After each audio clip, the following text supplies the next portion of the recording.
Good morning and welcome to the August 10th meeting of the Meriwether County Board of Commissioners. At this time, we ask if you have any electronic devices, if you would just turn those off for the remainder of the meeting.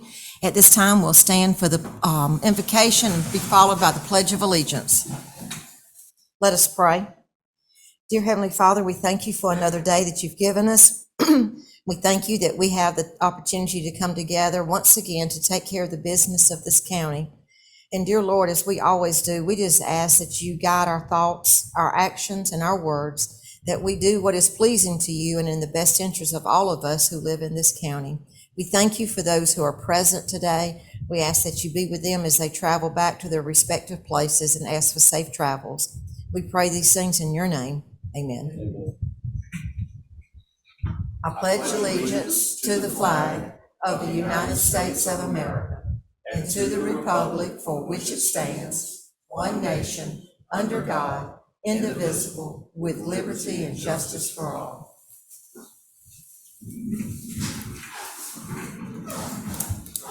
All right, our first order of business will be to adopt the agenda, and I believe we have some additions.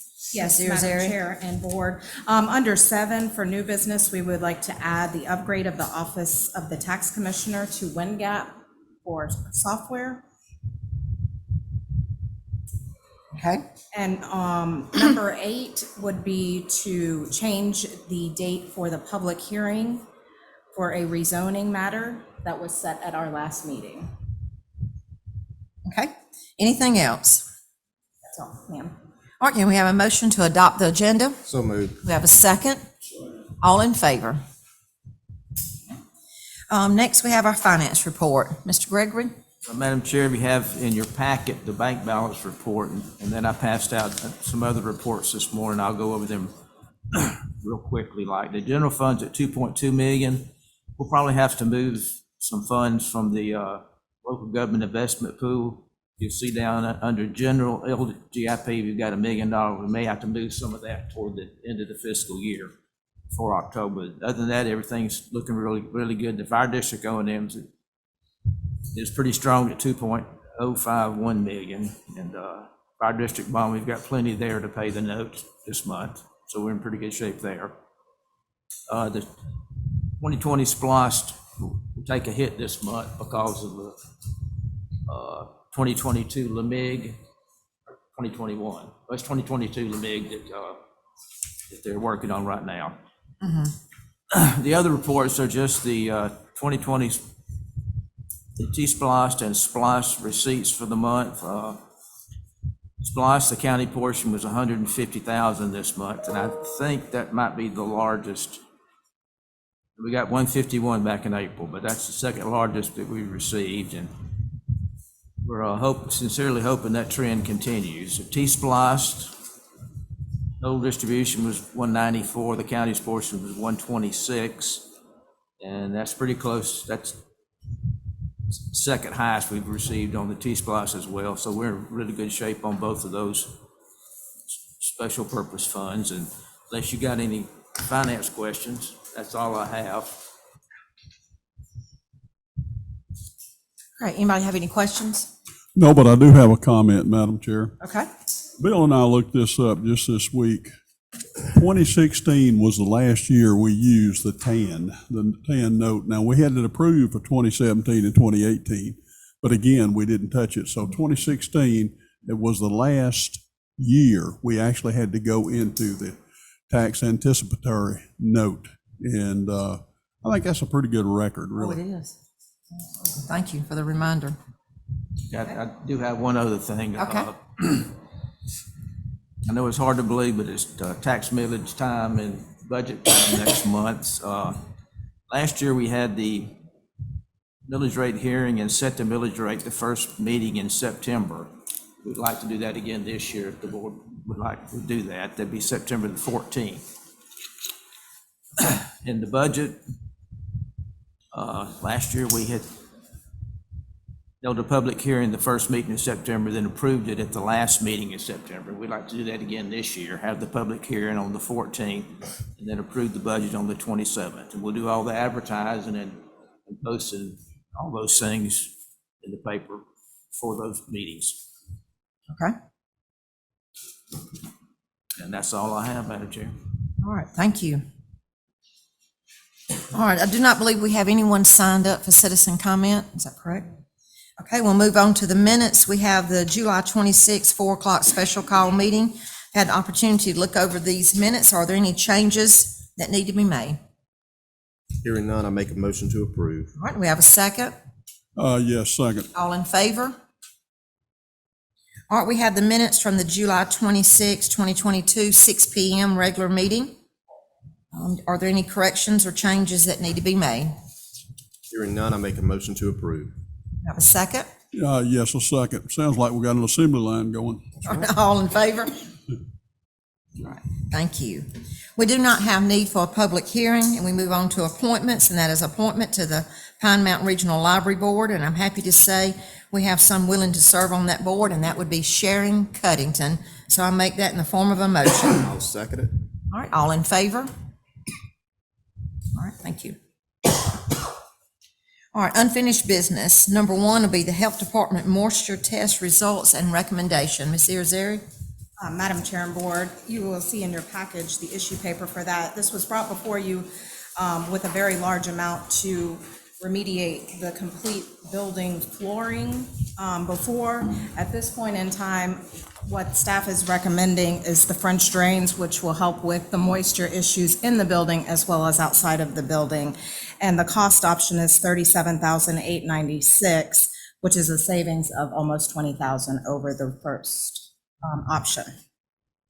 Mr. Cawthorn is here if you would like, if you have any questions that I can't answer. Anybody have any questions? That certainly sounds like a better option. All right, if there's no questions, can we have a motion regarding this recommendation? So moved. What about the other change orders? I'm sorry. 5, 6, 7, 8, and I think it's 12. 5, 6, 7, 8, and 12. Oh, my apologies. Yes, thank you, Mr. Gregory. We also have change orders 5, 6, 7, 8, and 12. And staff recommends rejections of 9 and 10, and those are behind here. And Mr. Cawthorn can go into more detail of these. Bill?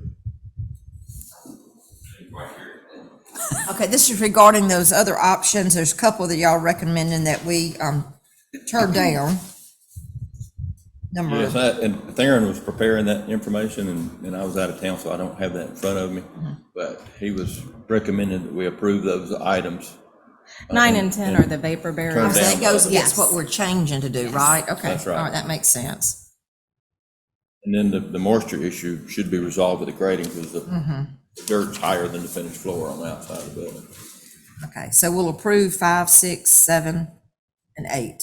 Those- And 12. And 12. 12 is the Okay, grading. okay, thank you. Sorry. Any questions? All right, can we have a motion regarding this recommendation? Make a motion to approve those that are recommended and to decline those two that are also recommended. Okay, do we have a second? Second. All in favor? All right, thank you. We'll pay for that out of the insurance proceeds and some other contingency monies we have, so we don't have to get splossed with that. Okay. All right, next is the approval of a change order on Coyote Circle, LMIG contract. I know there had been some changes there. Yeah, you can start off with that. Deanne, you can chime in whenever you need to. No, wait, we're on no. Coyote Circle. We're on Coyote Circle. Oh, I'm sorry. It's okay. I was going to let you I just don't know go with it, anything Mr. about Gregory. Coyote This is the change order for Coyote Circle that was discussed in our last meeting. We did have an estimate when we came to the board, when we discussed it, of around 50,000, 45 to 50,000. The change order came in at 63,530.88. And Mr. Cawthorn can answer any questions regarding that change It order. was what, 63? 63,530. Just a material increase since the time of when the first estimate, I just took off the current bid that we had, using the quantities on the current 22 LMIG. But I think probably 2 months have gone by since that time, so we asked for a new change order. And this is the price they had at this time, what they would cost to do. coyote. And it's basically cement. They're having a hard time getting cement. So $15,000 roughly increase. That's correct. Which is about 1/3 increase in cost. Right. Okay, anybody have any questions?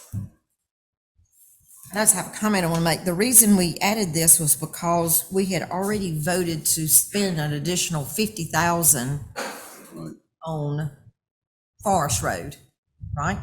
Right. Right. And so that was gonna be in addition to our LMIG contract. So this comes in way above that 50,000. That's my only concern there. And this is additional 13.5, which the 50 was already an additional amount. That's right. And now we'd be going up a third more, as you said, a third. And at the time, there was also a discussion about whether to pave Weaver Park or not. To what now? Whether to pave Weaver Park Yes, or yes. not, and that was some of the, at the time, the trade, but Weaver Park has been Has paved. been paved, that's right. So, any other comments from board or any questions? It's just a big increase. Where it was. But it could still be a part of our next LMIG though, right? Next year's. I mean, Yeah, next year. what's the pleasure of the board?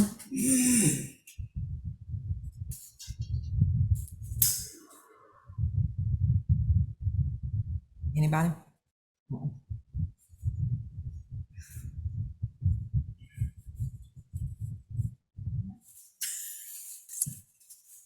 All right, I'll make a motion to not approve this change order of 63,000. I'll second it. All right, all in favor? And just like I said, I think we just need to make sure it's added to our next LMIG. 2023, that's right.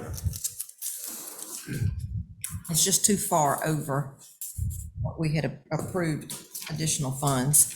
On a new business, approval of the change order to add Joshua Lane and John Trammell Road to the LMIG contract, and this is for striping. Madam Chair and Board, this is a change order for striping, as you indicated. It was not included in the 2020 LMIG for Joshua Road and for John Trammell Road. The paved section is 6,540 feet in length, and this is to do the striping until the pavement ends. Is that correct, Mr. Cawthorn? That's right. And Joshua Road was on the 2020 or 2021 LMIG. I'm It sorry. hasn't been striped? Yeah, and that was my fault. I didn't put it on there. Just over the years, I don't typically try to stripe subdivision streets, but we have striped some since in the 2021 LMIG, and I think Commissioner Hines had some concern about the striping. So I did some estimates on the striping, and then we've had some complaints on John Trammell Road. It has no striping. And I had public works crews go out with some temporary, what we call centerline tape, and put down 1 foot strip of centerline tape for temporarily so that people could see to drive on that road at night. I mean, it's such a safety issue. Okay. All right, here in this request, what is the recommendation? I make a motion that we approve for the striping. All right, we have a second. Yeah, I will second that. All right, all in favor? I do want to say, I want to make sure that it's in the minutes on the last one about Coyote, that it is for our 2023 LMIG. I just want to make sure that's in there. All right, next, under new business, we have someone that we would like to recognize that is from Meriwether County, and I believe Skip has some photos that he will put up for us. And I'm sure all of you saw the news last week where the first female Georgia State Patrol pilot had been hired, and that is Haley Jo Lucas, who is from Meriwether County. She is also the daughter of a Meriwether County employee, Barry Lucas, and Vicki Lucas, who serves on the Warm Springs City Council. So I just want to read a little bit about Haley Jo. We're very proud of her of being the first female pilot, but also the fact that she's from Meriwether County. Haley Jo graduated from Lafayette Christian Academy in May of 2013. She started college in August of that year, where she earned her private helicopter pilot's license. And then the following year, she earned her commercial helicopter pilot's license. graduated from Middle Georgia University with her bachelor's in aviation management and was accepted to the 104th Georgia State Patrol Trooper School that started in June of 2018. After a long and vigorous training, she graduated in February of 19, and after 2 years of employment with the Georgia State Patrol, she was attached to the aviation division, and after 1 year there, was officially transferred as a pilot. And this is Haley Joe, the center, and the pictures that you see there. She has always been focused and determined to fly and is very thankful for this opportunity to fulfill her dream. And a ceremony was held at the Georgia State Patrol headquarters in Atlanta, where she was, of course, surrounded by her family and colleagues and command staff. And also at the ceremony was Lieutenant Colonel Stephanie Stallings, who was the first female lieutenant colonel in the history of the Georgia State Patrol. Their comments were, today we celebrate another milestone with the Department of Public Safety. We are proud to recognize the accomplishment of Trooper Haley Lucas on becoming the first female pilot in the Georgia State Patrol Aviation Division. We hope Trooper Lucas's accomplishments will inspire other young women to pursue their dreams. This was said by Christopher C. Wright, the Commissioner of the Department of Public Safety. Lucas is now one of 14 pilots within the division that has a fleet of 12 helicopters and 6 hangars that are throughout the state of Georgia. Again, we'd just like to recognize Haley and, of course, her parents, Barry Lucas and Haley Lucas, for this accomplishment, and we are so proud that she is a lifelong resident of Meriwether County. And she couldn't be here today because of work, but we are proud of her. And that is, oh yeah, and I'll just tell you one comment that her mom told me. She obviously travels to schools at times and does programs, and a teacher responded to her after one of the visits and said that all her class was up at the window wanting to watch her lift off, and so they're standing on their tiptoes, and she had been in the building, and as she came back, she walked by their windows, and she said the girls in particular were just so excited. There she is, there she is. And if you notice, Haley wears her hair pulled back in a bun, and the teacher commented that all the little girls wanted to wear the hair in buns after that. So, you know, what a great example she is for young women and to strive to obtain their goals. So we are proud of Haley Joe and proud for her parents and family as well.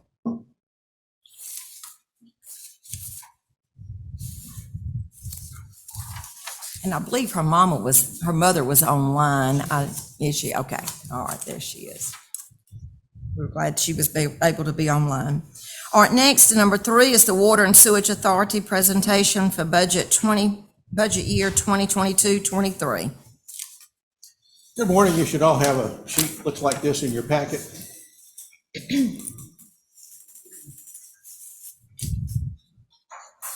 Yeah. No? Yep. Okay. Yeah. You know, that's our budget for the 2022-23 year. You know, since, you know, we've been doing this about 14 years now, so I come along and I got, you know, made some adjustments for our new industry coming along. And that's going to be about it for this year because, you know, we anticipate maybe later in the year, House Autry being a more water user than they are now because of they may change some of the production they're doing in their facility. But this is our budget, and we anticipate you know, just having the new industry online. Construction on that is pretty much complete. We're just waiting for the contractor to actually run the electricity to the pumps that's going to be pumping the wastewater back to our system. So we have met their deadlines to get there. So you got any questions? If anybody got any questions about some of the items on there? I have one. Oh. On the bottom where it says tipping fees, 25 cents per ton, that's 109,000. And then down at the bottom, you have the tipping fee estimate for the year is 900,000. Right. You know, we get the tipping fees, you know, we pay our bond payment with. Mm-hmm. Our bond payment is 57,000. Mm-hmm. So, and of course, our intergovernmental agreement between the Water and Sewer Authority and the BOC allows us to use 25 cents per ton to operate on. In your operation, okay, all right. That's what that, okay. that's what that Okay, that's- 109. I just wanted to make sure you just, That's what that is. So, just what it seemed to but be it adding still up. gives us, but realizing, 57,000 times 12 is like 600 and Yes, something 72. So we still have, we're able to do some projects with the tip and fee money. Because every quarter, we get maybe 20,000 more than our bond payment is. So we build that up, and then we use that to do the projects we done, particularly up where we've extended the lines coming from Louisville. okay. All right, anybody else have any questions? I don't. All right, have a motion regarding this request. I move we approve the budget. I'll second it. All right, all in favor? All right, thank you, One Larry. one other thing, Madam Chair, these people do a great job with maintaining this. I know at times it's almost hair pulling what they have to go through, so we appreciate the work they do out there. Thank you. All right, next on the agenda, we have Carolyn McKinley with information regarding the River Trail. It's good to have you with us. It's been a long time. Well, good morning. I was thinking the same thing. I think it's been at least 2 years, maybe longer, since I've stood up here, You so. probably need to really introduce yourself again there, Well, Carol. yes, I probably do, but the good news is that I'm not going to talk about all that we've been doing in the last 2.5 years. I'm just going to concentrate on one thing, and that is our Flint River Water Trail, which has been accepted by the Georgia River Network as a designated water trail. And the thing that makes us most proud is to realize that this is the first trail on the Flint River in the entire state of Georgia. So we were the first to establish that. I want to give you a little bit of context about, how this project came about. About at least 5 years ago, there were several people in Meriwether County that came together with others all up and down the Flint, and that was under the guidance of the Georgia River Network. And at that time, they were going to establish a river trail all the way from Spalding down to where it merges with the, what river? Lake what? What now? Okay, I'm trying to think of the name of the river that it merges with way down in South Georgia, right above the Georgia line. Thank you. Well, okay. All right, Anyway, that's where- that's the goal, is to establish a trail all the way up and down the Flint. But we started by recognizing and talking about the work that this existing team was undertaking. And they ended up dividing into 3 sectors, the upper, middle, and lower Flint. And for whatever set of challenges each of these respective groups faced, none of them went forward with establishing their trails. And I don't know the specific reasons for that. I was not involved in that project at the time. However, we decided, after listening to the people that were representing Meriwether County on that discussion, we decided, well, why don't we just take the section of the Flint that flows through Meriwether County, which is about 28 miles, and see if we can go ahead and get ours established as a designated trail. We also started working with DNR, and Commissioner McCoy will give you an update, I'm sure, on the ramp and other work that DNR is doing. But of course, we organized a local team, and as we all know, anytime you accomplish a big project that has lots of different pieces, we got to have a good team. So Commissioner represented you all, Board of Commissioners, but we appreciate y'all's support. And we also had Michelle working with us on this project, and as well as some other members of our local team. We did work, as I said, with the Georgia River Network. At the time we started, they had what some people would describe as very rigid criteria for what you have to do in order to be officially accepted.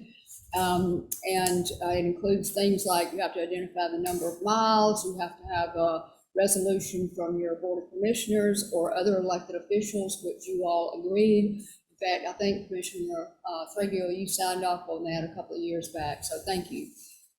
There are also other things you have to do. You have to have a group that will assume responsibility for checking the river every now and then, making sure it stays relatively clean and there's no obstacles in the pathway. And our Lake Meriwether Advisory Board, again under Commissioner McCoy's leadership, agreed to take on that role. You also have to look at your section of the river, whatever section you're choosing, and identify all of your entry and exit points all along the river, You have to note where all the camping sites are. And on these entry and exit points, you all have to make sure that there are places for secure parking.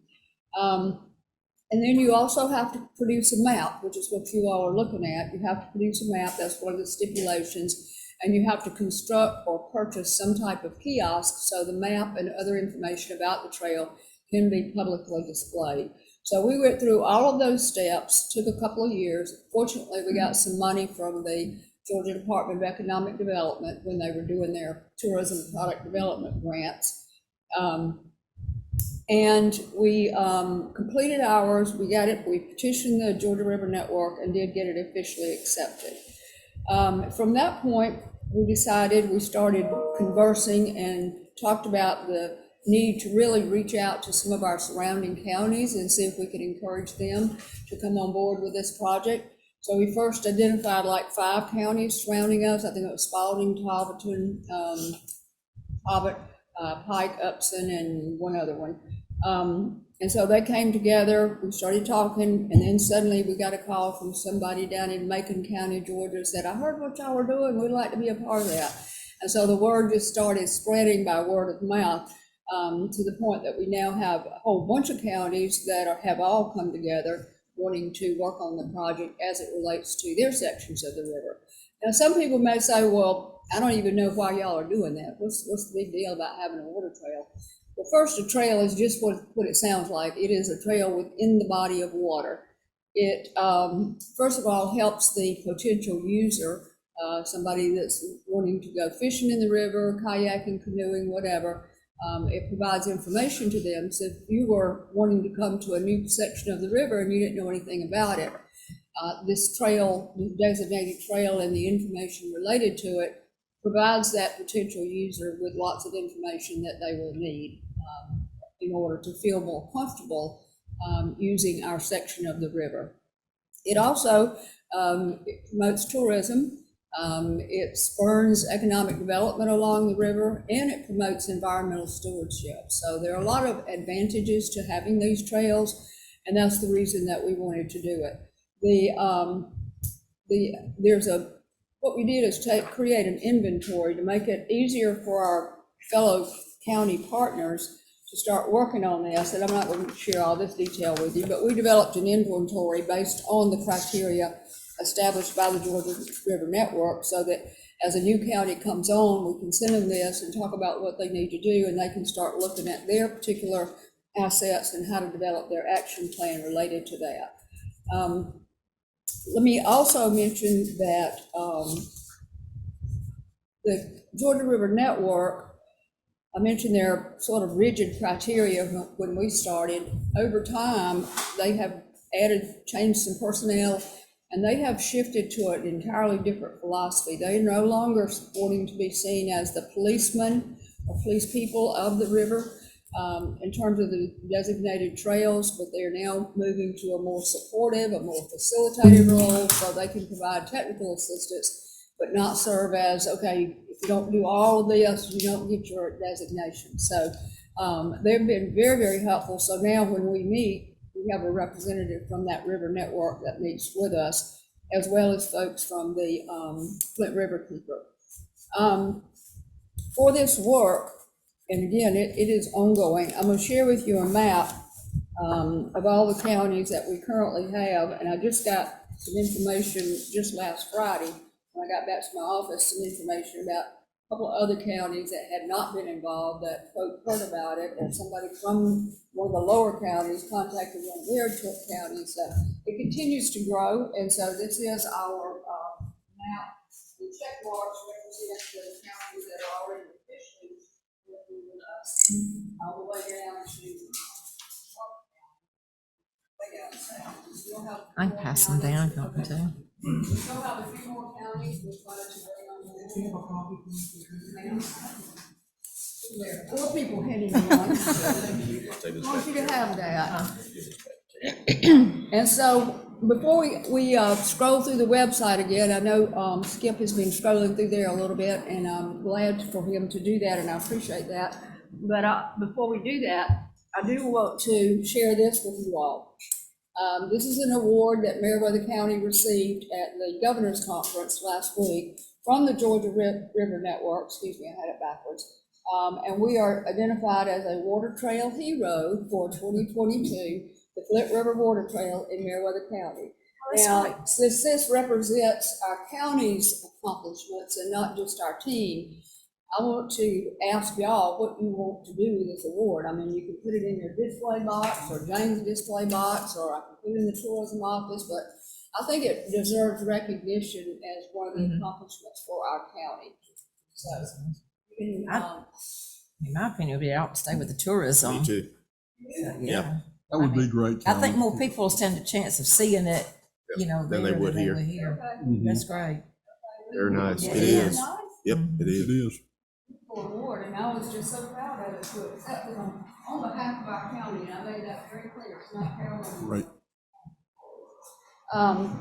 So I'm gonna ask Skip to scroll through the website, but I also wanted to show you this, or hand out to you a copy of the, rack card that we use. And we have sent these to a lot of our business leaders, not just today, as well as, of course, down in, Won't need one, Carol. Yeah, don't- no, we'll put some out front or something then, okay? So now let me, Skip, if we could just back up and start over and let me tell them a little bit about the trail. Okay, so one of the stipulations for from the Georgia River Network is that a website be established or some form of digital communication. Come here and talk. Oh, okay. It doesn't matter. This will be fine. I can hold it. Okay, so the River Network expects all counties to have some way of promoting and communicating information about their water trail digitally. So not everybody is going to be able to pick up an actual brochure. So this is the Flint River Water Trail website that we created. And this is just our homepage, landing page, whatever you call it, headliner. So Skip, if you can kind of scroll down. So we give an explanation of what a river trail is all about and exactly where the one in Meriwether County is. And then as we scroll down, we see we've written individual descriptions of various sections of the river, the sea of which is very well known. Flat Shoals is very well known. This section of the river, we called it the Magic Waterway because it's really ideal for paddlers and fishermen and nature lovers, has some beautiful foliage. And then as we scroll on down, we see the boat, not the boat ramp, but we see the location of the boat ramp at Highway 18 Bridge and let people know there's a ramp there. And then it flows through the cove, as you all know, and we want to point out how beautiful that is and the historic significance of the cove. And then as we go further down, we see the lower Meriwether County, because this trail goes all the way from Joe Kerr's Wildlife Management Area down to Pigeon Creek. And that was another partner I want to mention. We did get a lot of cooperation from DNR, and particularly from the manager of the Reserve. the what? Wildlife Management Yes, thank Area, you. the reserve there. Yes, thank you. See, you have to help me too, so good. Okay, and then I want to show you some of the other things we added to the website. These are all the entry and exit points, and then we added, of course, a copy of the map, which they can download from the website. We included things like river etiquette. We included things about river etiquette, safety items. We gave people information about the shoal bass, which of course was designated, thanks to Debbie Buckner's leadership, as the sports, I have it written down, but I won't remember it. Anyway, the designated riverine fish, sports fishing of Georgia. So anyway, that's a shoal bass. And then we tried to educate people on the difference in a shoal bass and a regular bass, because the regular bass are overtaking the shoal bass. So the shoal bass is really now considered a protected species. And then we show all the partners, and then we give a little description. Georgia River Network was a great partner. Of course, I mentioned the Flint River Keeper. They were involved with us and continue to be involved with us on the larger river trail project. And then we had the Georgia Wildlife Federation, who helped us out with some of the material, particularly about the shoal bass.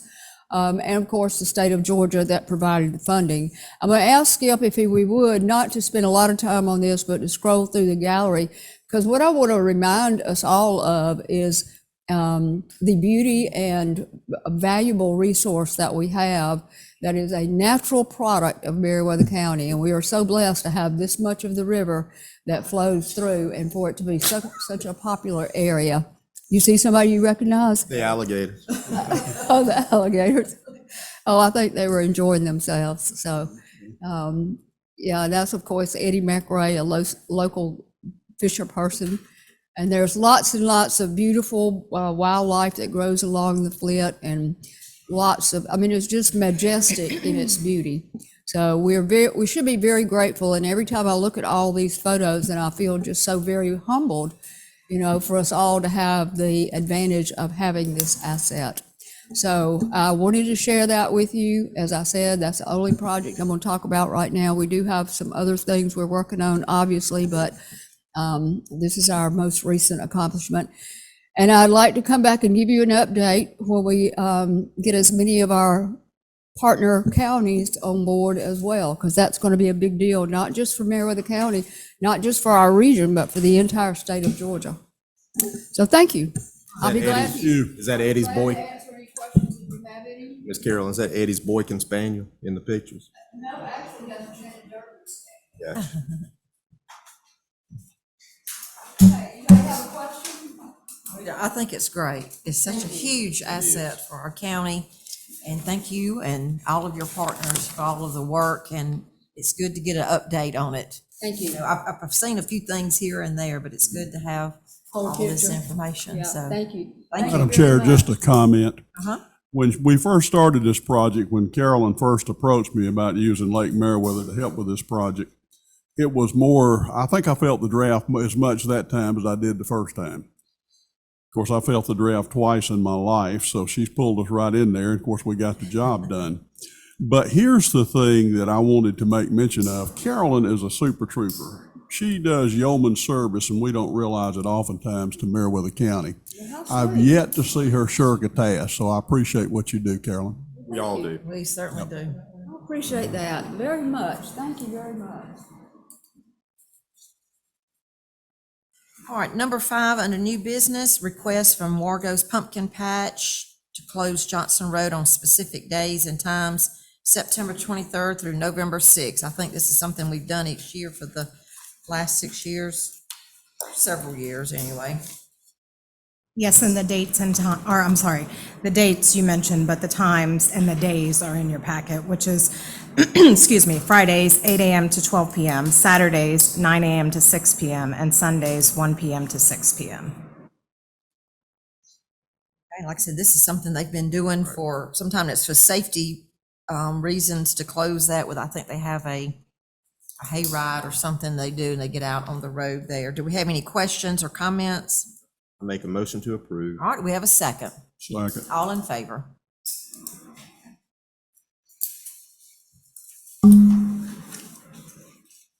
All right, next will be the lost approval. You know, we had a meeting a few weeks ago with our cities, and we had come to an agreement on the lost, and it had to be approved by, I think the city of Manchester had to do their approval at their meeting, and then now it comes to us for final approval. Yes, Madam Chair and Board. Mr. Gay has also done a very pleasant job of not only putting an issue paper together for the approval, but also for the files of how the procedures were for this year's loss. We were very fortunate to have Mr. Gay assist us with this special project. For the most part, it went very, very well. Mr. Gay, do you have anything you'd like to say regarding this? No, I appreciate all the cities working together. We have Warm Springs and Manchester's contract back in. We've mailed the others. We'll be sending this up in revenue, and we'll have continuation. That's good. So we appreciate everybody's work. So staff's recommendation is for the Board of Commissioners to approve the attached loss document and to notify the Department of Revenue of the completion of the loss process. Okay, can we have a motion on this recommendation? So moved. You have a second? Second. All in favor? Madam Chairman, one other thing that I would mention before I move forward. I asked ACCG to about having the legislators come together and come up with a plan. What they end up doing is end up pitting Counties against cities. That's right. Causes conflict because of DED. And, we're very fortunate here. A lot of jurisdictions are not gonna make that 60-day window, and they're gonna end up having to spend money on non-binding mitigation, and at the end of the day, they're still on. And if they do reach some resolution, still have some hard feelings. It's like, why don't we just come up with that form, everybody can live with it, apply that form. Right. They told me they'll talk about it. I mean, it makes a lot of sense, and from my understanding, there are quite a few counties that are going into mediation. In fact, they do not even have enough mediators to even take care of it all. So we are appreciative of your work and of all of our cities, the leaders from the Absolutely. cities coming together to make this happen, and we have ours done, and none of us lose our lost, which none of us could afford to do. Neither can these other counties. No, they can't. You're exactly right. You're exactly right, but some of them may end up doing it. Okay. All right, now we move on to one of the additions to the new business. This is number 7, upgrade, the tax commissioners. We had approved something else, but I think it's a change to Wingate.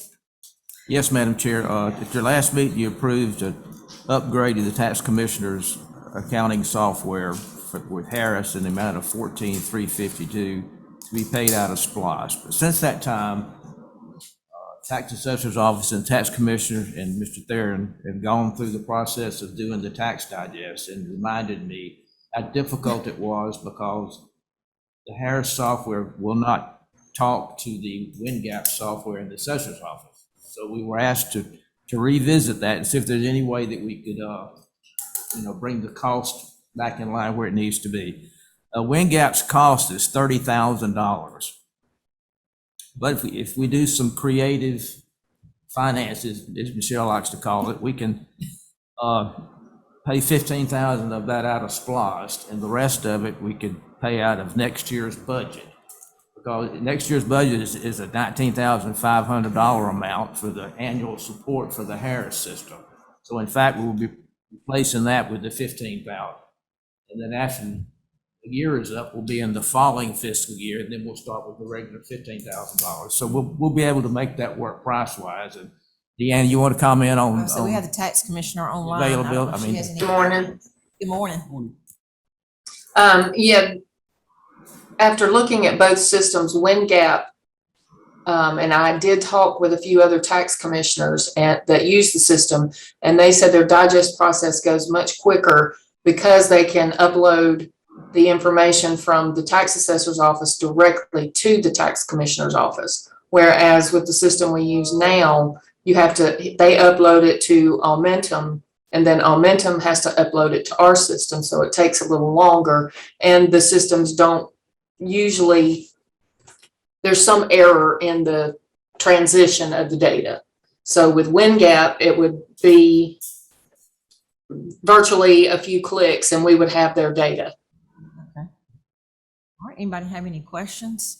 Yeah, I do. One of the questions that I have, I guess it was a big issue in the first of the year, and I'm seeing here one of the bullet items is a 5-year history. How are we backing all this stuff up? Is that going to be done in-house as well as have an off-site backup? How will that be done? Yes, they will move over as much data as we want. However many years we want to move, they'll move. And the mechanism will be to do this on a daily basis, or how's that done? Yes, there will be a daily backup of all data. Well, thank you. That was my question. Assessor's office is already using the WinGap program, and when they get ready to run the consolidation sheets at the end of the year, which is what Dan uses the digest. The numbers are always, we have to work on those numbers, try to get them squared away. And, mid-gap program, having the same program, they just transfer those numbers over, we could save a lot of headaches and stuff along the way.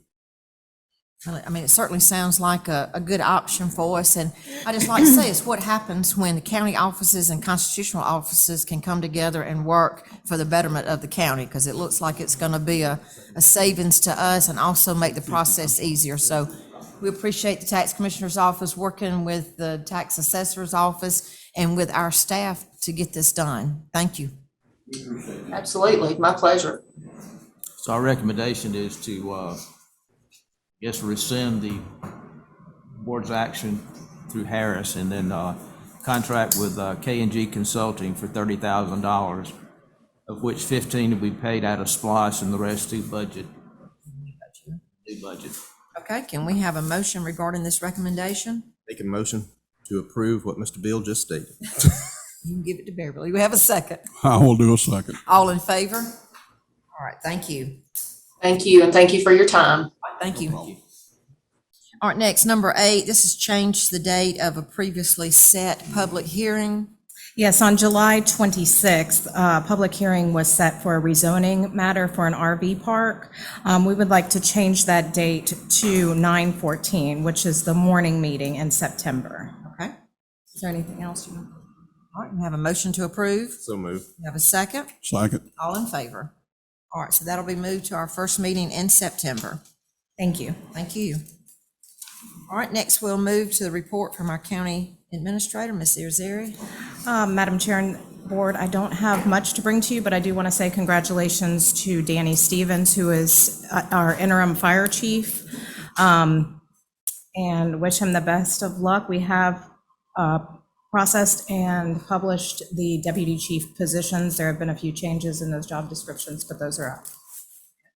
And that's all I have. Okay. We have a report from our county commissioners. I do not have anything. Commissioner Threadgill, I don't have anything. Commissioner McCoy. Let me lightly touch on a couple of things here. You didn't like the word lightly, huh? The river ramp, y'all have heard me talk about that quite a bit in the progress that's being made. I'll show you some photographs that are not the best in the world. I think my finger was in the way. But it will give you some idea of what's taking place down there. And most of the dirt has been moved. Everything's set up. The initial pour could begin even today, but they want to have it done by tomorrow.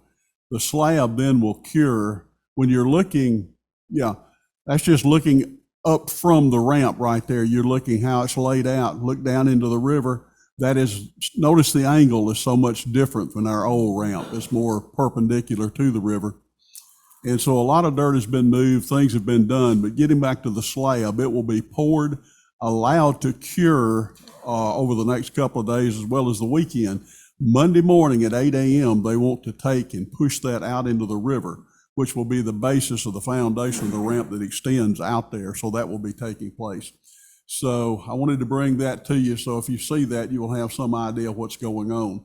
Immediately to the left of the ramp, which to the left of where that is right there, there will be ADA parking. There'll be a couple of parking spots there for the people. Now, we've been asked a number of times what this is going to look like, and the best we have is a concept drawing. We've got that out there for the folks, so I think that should take care of it. And I was going to mention Lake Meriwether next.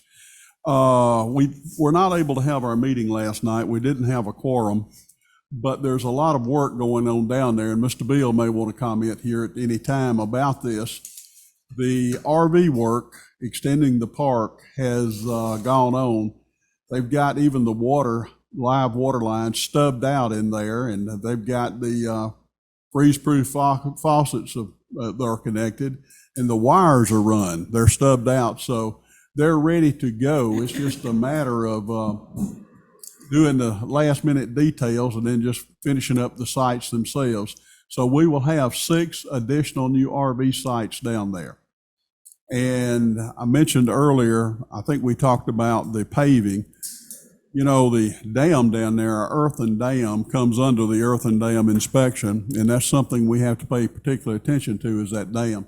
So we did resurface that area down there, as well as right out to the boat launches where that takes place. So it looks very nice. If you haven't had a chance to see it, I'd invite you to take a look at that.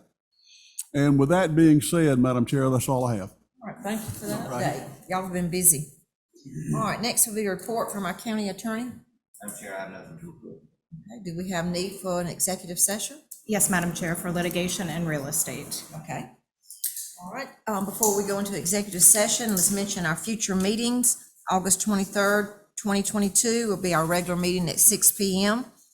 And now can we have a motion to go into executive session at 9:50?